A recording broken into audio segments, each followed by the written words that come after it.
سلام، ان شاء الله كامل تكونوا بخير. اليوم جيتكم بوصفه جديده اللي هي خبز الدار. يعني هذا الخبز بزاف طري وراح يجيكم بزاف خفيف وبنين. ما نطولش عليكم، روحوا قباله لكيفيه التحضير.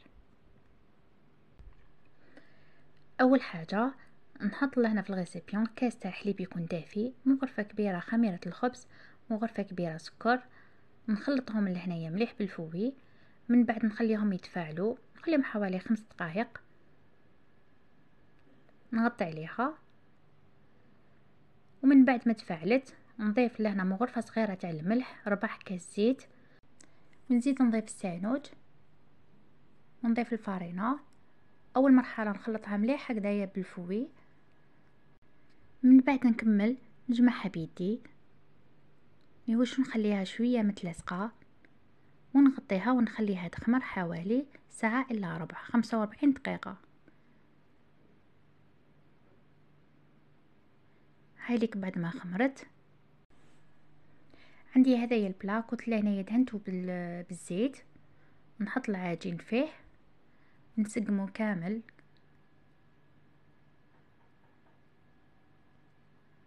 فوالا كما راكم تشوفوا، نعاود سقمته بالايد، من بعد نعاود نغطيه ونخليه يخمر للمرحله الثانيه حوالي 20 دقيقه.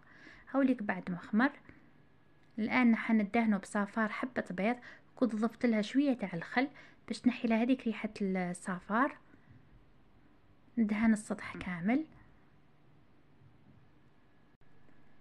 ونعاود نضيف السانوج. الان ندخلو للفرن على درجه 180. شوفوا ما شاء الله بعد ما طاب، ماذا بكم وهو سخون تغطوه بالطرشون باش هذيك الطبقه تقعد لكم طريه، يعني وراح يجيكم بزاف خفيف وبزاف بنين. هذه الوصفه ناجحه 100%. نتمنى تجربوه وتقولوا لي رايكم في التعليقات. شوفوا ما شاء الله كيفاش يجي طري. وماذا بكم كي تقطعوا الخبز خلوه حتى وين يبرد باش تقطعوه. لحقنا لاخر الفيديو، ان شاء الله حتكون عجبتكم طريقتي في التحضير، ونتمنى تجربوه وتقولوا لي رايكم في التعليقات. في الاخر نقول لكم سلام وتهلاو في رواحكم.